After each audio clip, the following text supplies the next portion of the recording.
Hey gang, Ronan here. Welcome on back to the Cade and another episode of Suckerpunch Sunday, where we do a deep dive into a classic fighting or fighting platform-based game from the 3rd, 4th, 5th, and 6th generation. For this week, we're going to go back to 1991 and the good old SNK Neo Geo, and we're going to play a game based on an anime that, even with my extensive background of the medium, I really don't know a whole lot about. We're going to play 8-Man, and this is a side-scrolling beat-em-up that came out. It was created by Palace and released on the Neo Geo in Japan, November, and Europe in November of 1991. Now, what we're going to do over the course of the next half hour is we're just going to simply try and get as far as we can in this game. Now, you will see me loading up on an abundance of credits, and I'm doing that because that was one of the things I always liked about the Neo Geo, especially on the arcade cabinets, was that you could stockpile as many quarters as you wanted to dump into it, and then be able to get as far in a game as you wanted. So as you see, this game is very much got a sci-fi element to it, and it's because it's based off of a classic 1960s manga by Kazumasa Hirai called 8-Man. And it is, by many accounts, the original cyborg sci-fi anime title / manga title. It is actually considered to have preceded the most popular character of that genre in Japan, being Kamen Rider, by about 2 years. Now, the manga only lasted in about 4 volumes from 1963 to 1966. It was then translated into a 56-episode anime that came out in the 1970s. Now, how I discovered 8-Man was actually because of an OVA series. And OVA stands for Original Video Animation. It's essentially their way of calling something a mini-series back in the 80s and 90s called 8-Man After. And it's actually one I've never seen. I used to see ads for it, but I never saw the actual anime or even read the manga. So we already made it through stage 1, and as you can see, this is a fairly fast-paced anime. Or excuse me, a fast-paced game.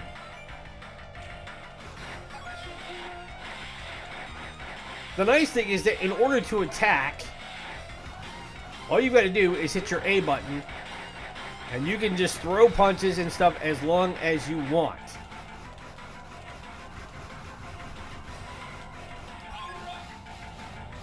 And then you get numerous power-ups and whatnots along the way. Now, you have the ability to do special attacks by hitting your C button. And we've already cleared the boss from stage 1.2. So the levels aren't very long. And now we've got, looks like our first stage boss, Super Robot 05. And I guess he's just going to show up.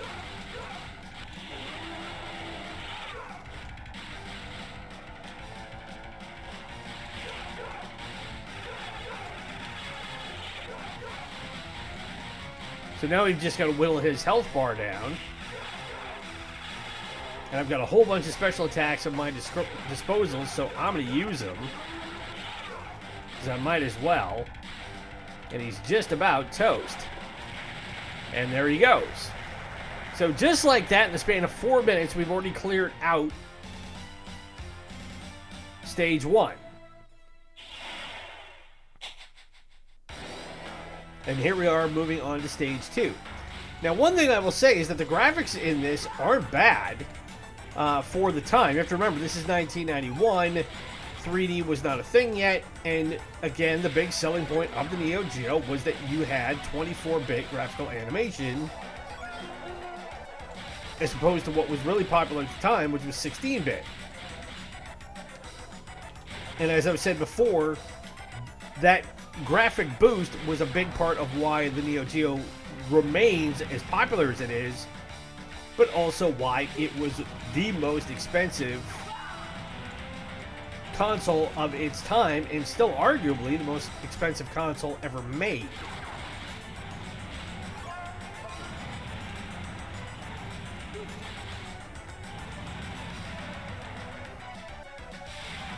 We'll get by the vents.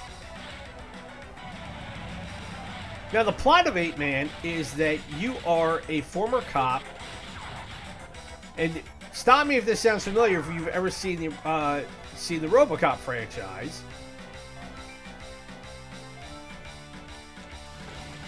In that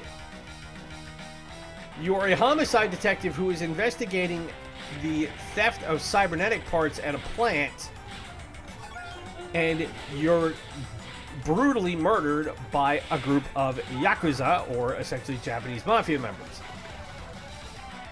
Your body is found by a doctor who assembles you back into the components of being a cyborg, but the first 7 attempts to create a working body for the character that became known as 8-Man failed.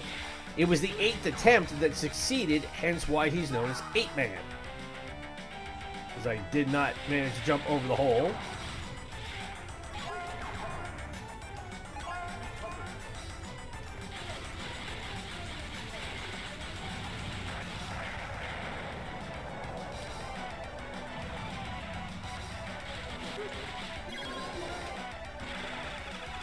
Oh, we get super power up now.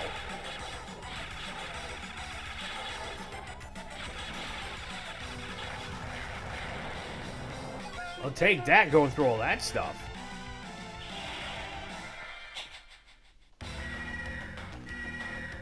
Now, the reason why they've never been really pinned down in the history of the manga the name of the lead character. He's known as Detective Azuma in the manga.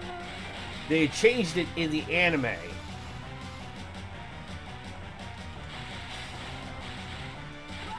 As they did with the scientist who found him.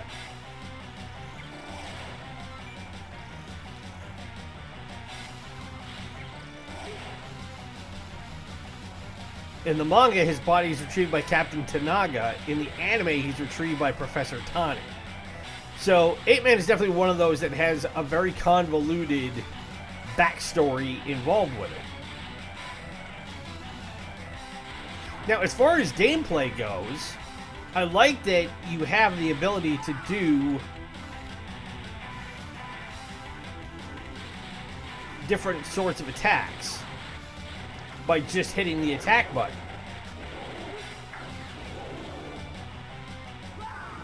Whoop, I got on the plane, but that you have a very small health bar, though, is a bit of a problem.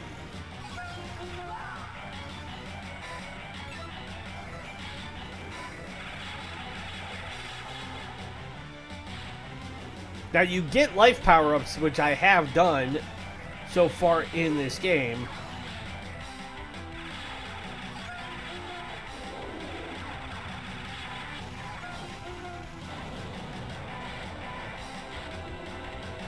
That also allow me to build up my bomb inventory and other stuff.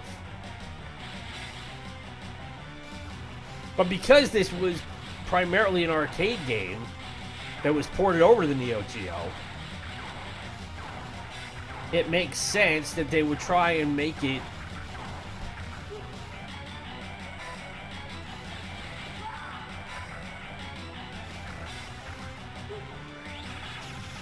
all about burning through as many quarters as humanly possible.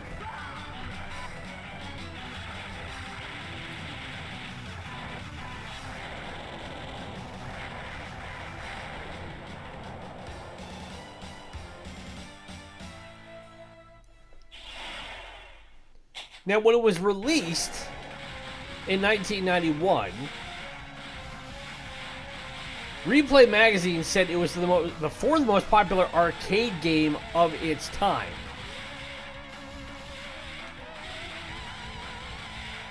And the reviews, for the most part, were not bad. But Old Game Magazine only gave it 2 out of 5 stars. GamePro gave it a 21 out of 25. Joypad gave it 84%.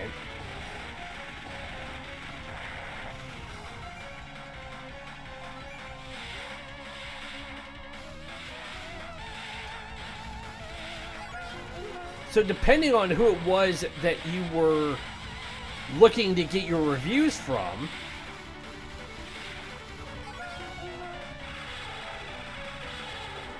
They either thought this game was pretty good for what it offered, or, not surprisingly, they didn't look on it all that kindly.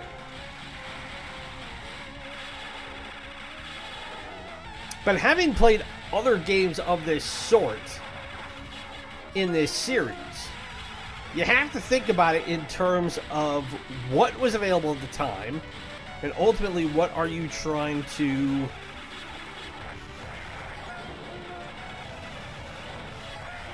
achieve with your overall product. Given the kinetic nature of this game and how up-tempo it is, I can see how people might find that a bit annoying. I personally find it pretty cool. I don't have a problem with it at all.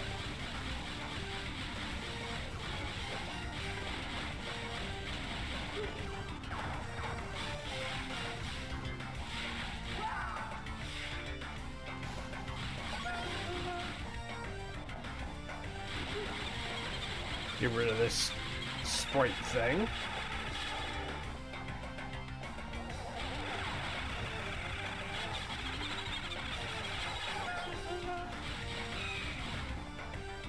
I have no idea what he's saying when he does that.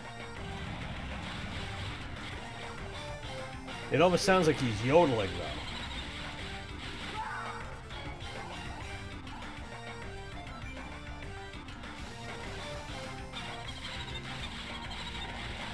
And in some ways, even though these characters are in no way related, I can see a bit of Mega Man in this.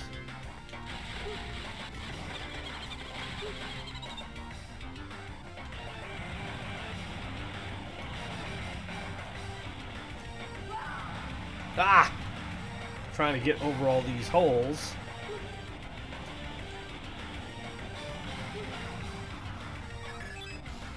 I think we just got another guy.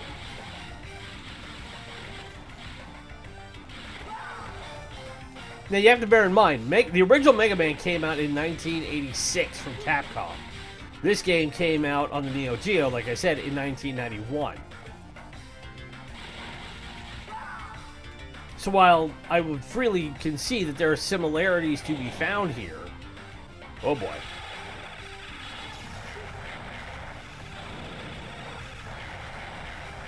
Well, that wasn't too bad.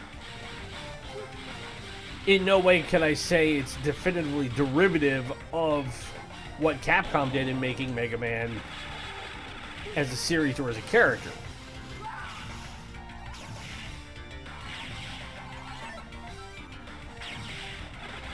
If anything, you could make the argument that because, as I noted, 8-Man was considered the original cyborg superhero character in Japan,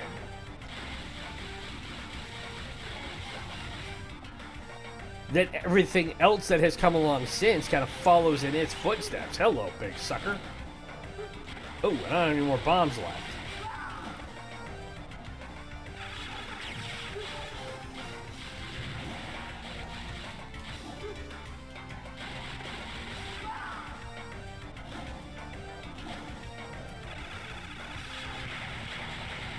The music isn't terrible in this, and the background is doesn't detract from the overall feel of the game either. Because we have characters that are enemies that kind of pop out of nowhere, either from the foreground or the background.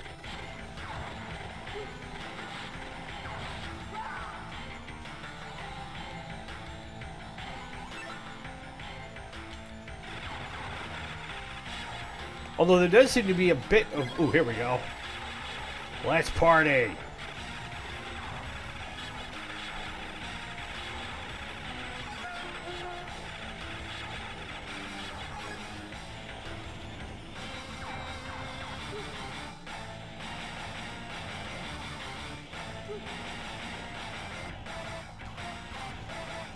I do wonder if it's just better off, instead of stopping and trying to fight through everything, just keep running through the levels.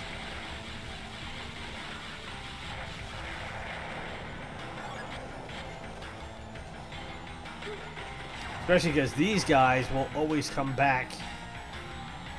Oh, that looks like acid. I want to be falling in that.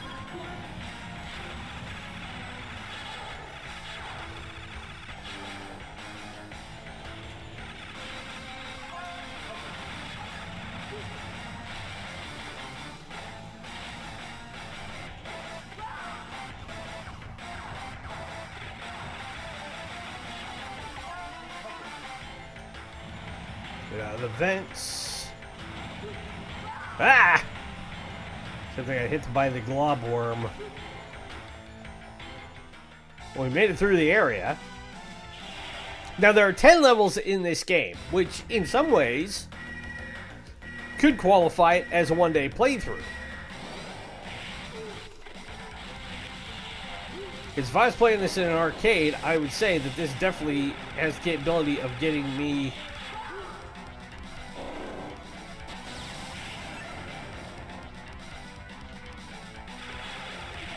interested for at least a couple hours. So we're through stage 3.4. Cleared that. We get 5,000 points for the bonus. And we're back to running.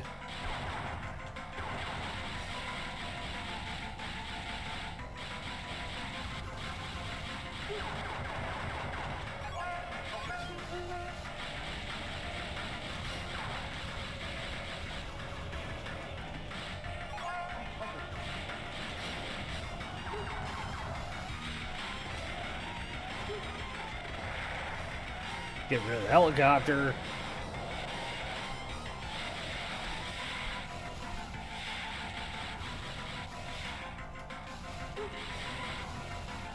We're almost dead.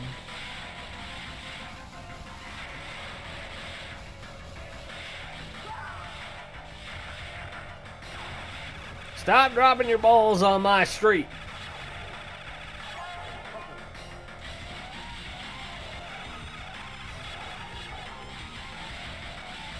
Alright, we're out of bombs.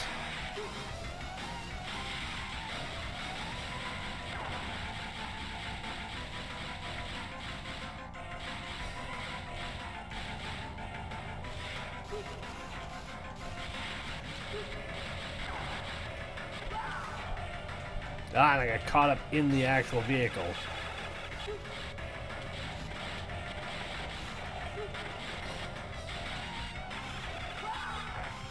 Well, they blew it up, but they took us out at the same time.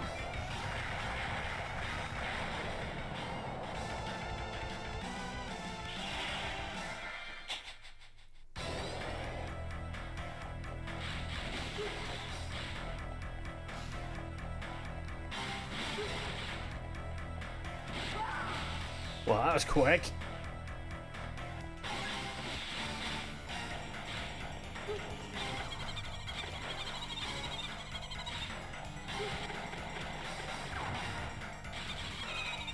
That we don't have any defense isn't surprising.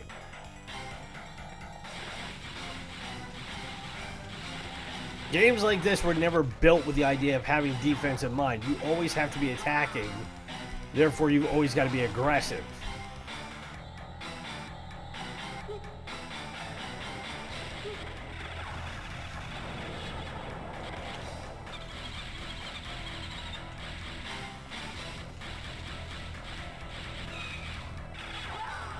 Whoop. No.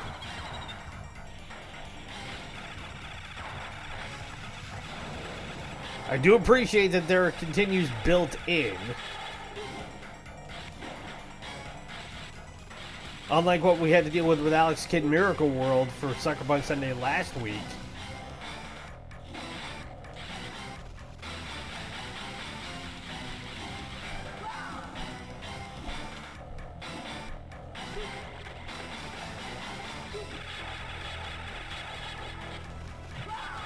Ow. Go away.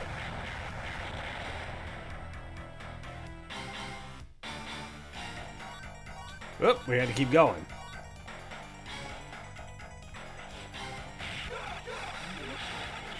Oh, now we got two of them to deal with.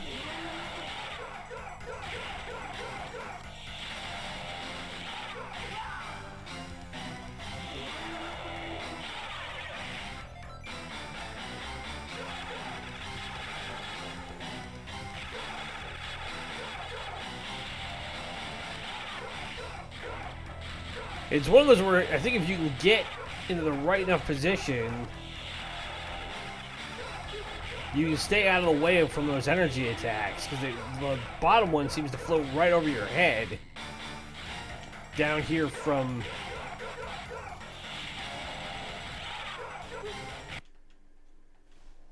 a squatting position.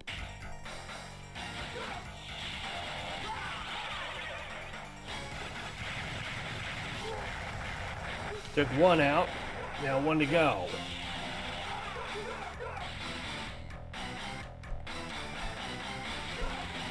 And there he goes.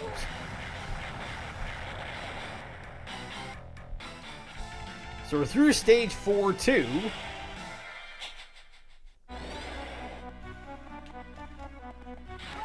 Whoops. Well, that didn't take long.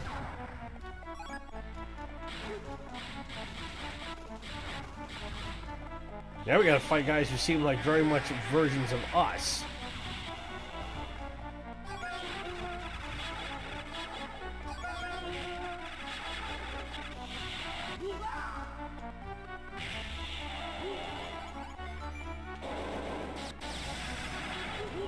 Okay, you big palooka. You look like a cross trying to be a cyber Hulk. Ow.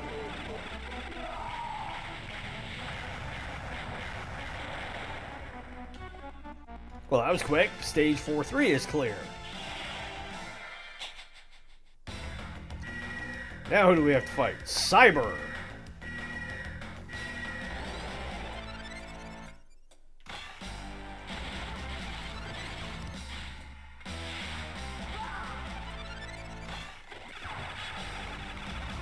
I have a feeling I'm going to want to be saving up as many of my bombs as I can get.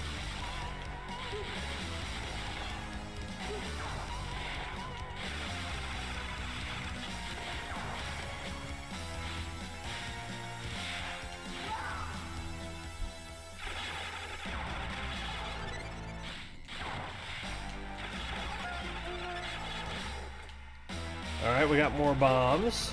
That's fine.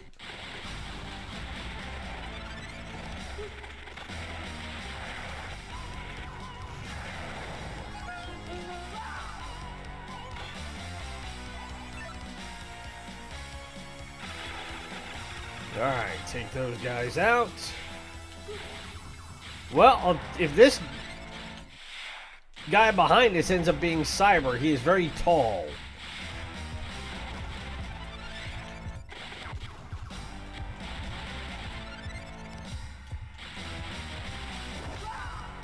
Oh, well, there came a hand to try and get us. So we gotta stay out of the way of that.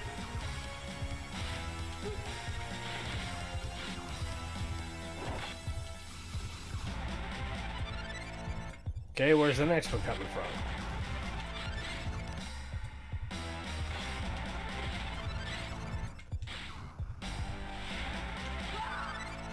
Ouch.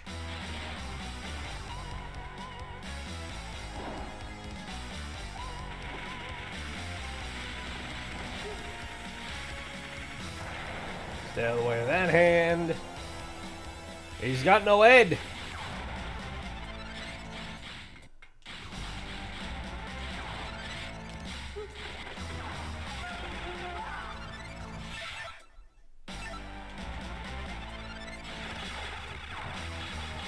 Alright, fire off the bombs here.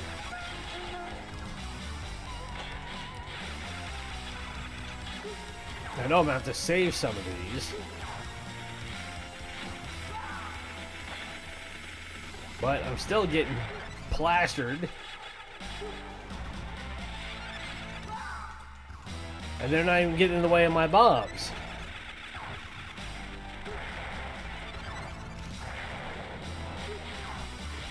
Man, these guys just keep coming.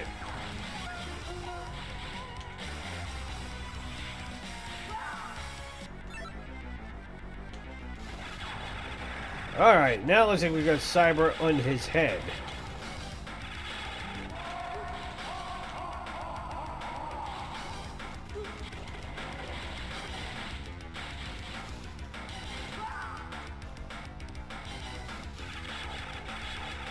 And now we're fighting a brain.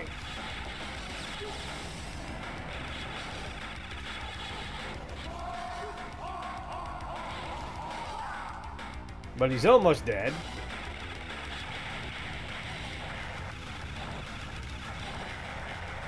And the brain is dead. Oh, geez, now what? Okay, stage 4, area 4 clear.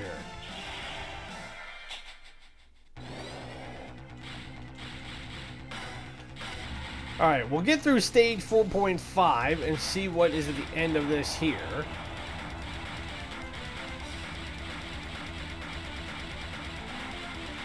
This does not look good, whatever it is.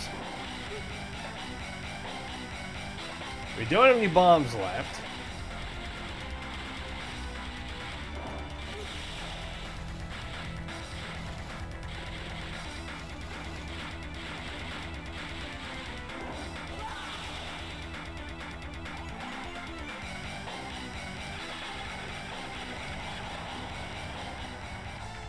And we took care of stage 4.5. Alright, so we're at stage 4.6. Whoa. And it's a boss fight. So, alright, let's get rid of this. Whatever the heck this thing is.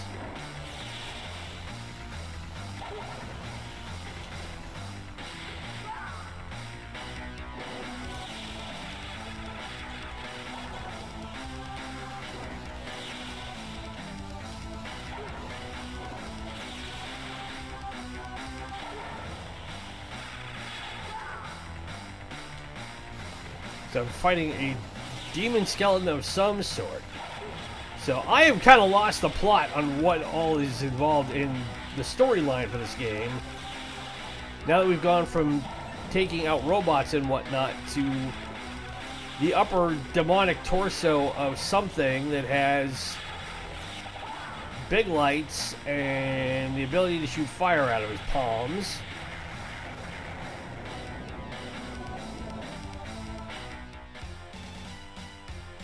And we managed to get by it.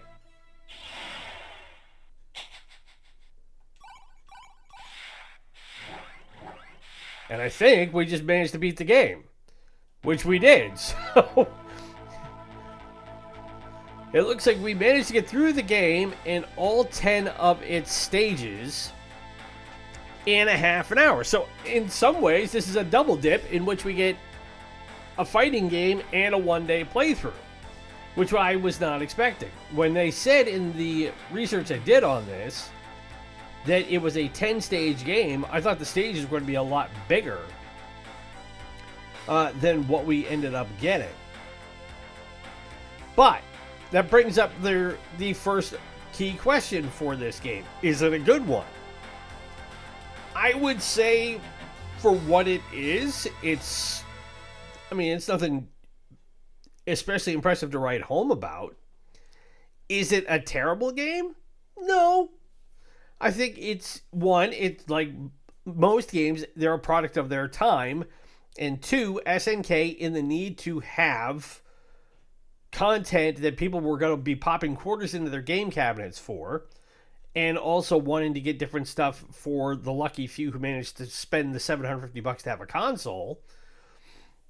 This was something that they had to be kind of as a mid or lower tier filler for, for people who were interested in trying the game out. Is it a game they could make today? Yeah, they could. I mean, there's no shortage of independent studios that could do a side-scroller like this. Again, the physics were not hard. The controls were very, very straightforward. I like that there was a diversity of attacks that were available just by using the A button.